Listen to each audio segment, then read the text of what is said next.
we have a comparison of the iPod Touch, the Droid, and the Samsung Fascinate. Alright, so on the iPod Touch 4G, we got a front-facing camera right there.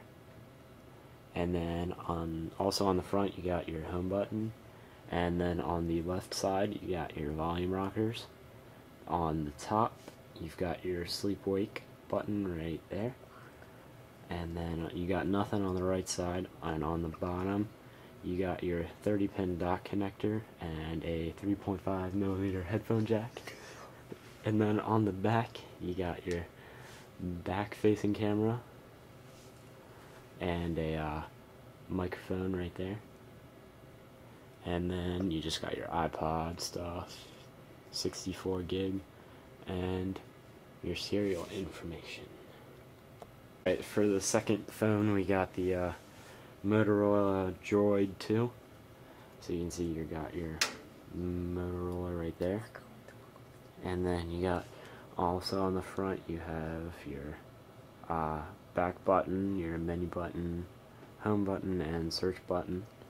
And then on the left side, you got your micro USB port.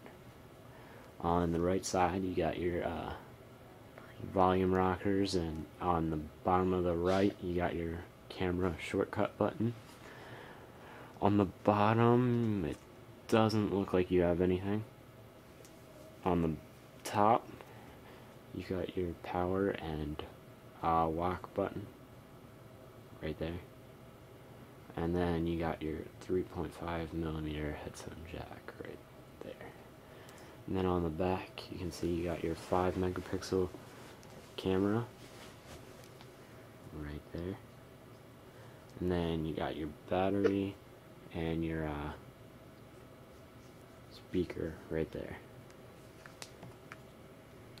For the third phone we have today is the Samsung Fascinate with the home button, the search button, the menu button, and the back button. We have just the screen, it's all touch. On the left side we have a volume rocker, which is right here. On the right side we have a lock button. The top is the charger, the headphones jack. On the back we have a autofocus camera with a flash, and the speaker that's right there. And it's called it's one of the Galaxy S's, the devices, the last one they made. And yeah, that's it. Alright, so on the left we got the Samsung Fascinate, and on the right we got the Motorola Droid 2. And right now we're going to do a little speed browser test between the two phones. We're not going to do the iPod Touch because that would have to connect to Wi-Fi and it'd be different. So here we go, we're just going to get the phones all set up. Alright, whenever you're ready. Alright, so I count to 3 and then we'll both hit the buttons and then we'll see which one opens up faster. So 1, 2, 3. Alright, so if this one comes up like a half a second faster, that's why.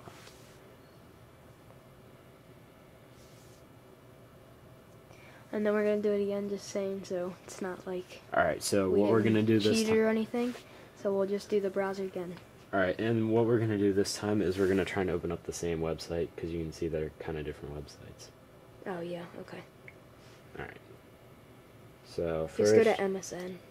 So first we're gonna just pause it and type in the website. Alright, so now we got a speed test that will work just a little bit better because in the two search bars we got YouTube typed in, and that's not a ton of content to upload, but it will take a little bit. Alright, so now we're just gonna hit the go button. Hang on. And then we'll see which one can pull it up faster. So ready, set, go. Alright, so that was pretty even. So you can see that the Fascinate pulled ahead and beat the Droid 2. So there's a more even speed test between the two phones. So you can see that they pretty much opened up at the same time on the first test, and the Fascinate beat the Droid 2 on the second test. So then, now we're going to go test the keyboards. Now we're going to do a keyboard test between the 3 of the devices, and so the first one we're going to do is the Droid 2, and we're just going to type the word "what" and see if any of the phones get messed up. So, ready. So I didn't mess up, but you can kind of see that was slow, but you can see it's just fine. Alright, there we go. So then we'll do the Fascinate. Sorry, does that a lot?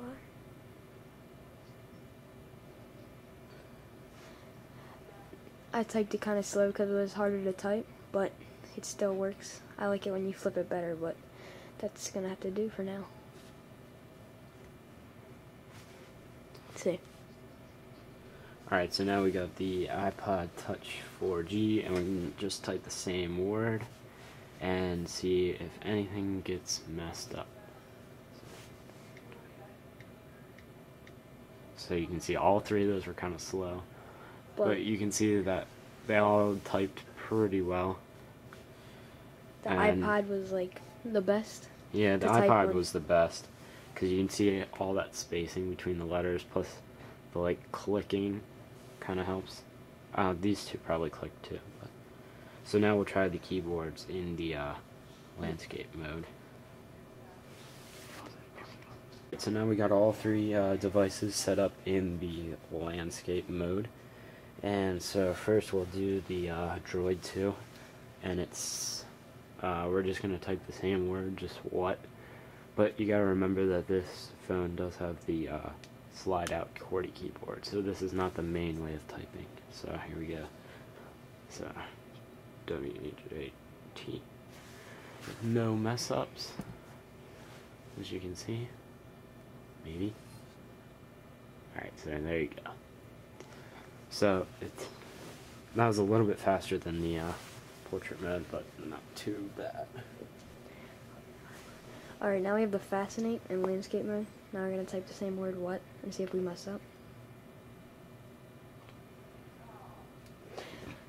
It's pretty smooth, but we'll have to see with the iTouch. Okay, this is the iTouch, and we're going to type the same word "what," so here we go. Okay, as you see, it was a little bit slower because the keyboard's a lot smaller than the Fascinate or the Droid because of the screen, and the whole iPod is smaller than both the phones, so that's why. Hello, we are back with the Samsung Fascinate. Now we're going to look through the home buttons, and I'm going to tell you which one I like the best, and then leave me a comment telling which ones you guys like the best. Okay, so the home button on this phone is right there, and that's just like a little vibration. On the Droid, yeah, has the same thing as the Fascinate. It's like right there. It has a little vibration too. It's like a touch button.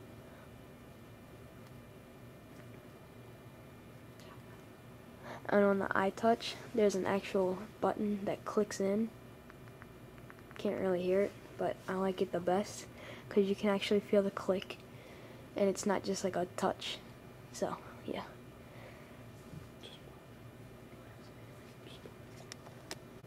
Okay, now I'm going to tell you guys a little about the lock buttons. On the Samsung Fascinate, the lock button's on the side, which I personally don't like at all.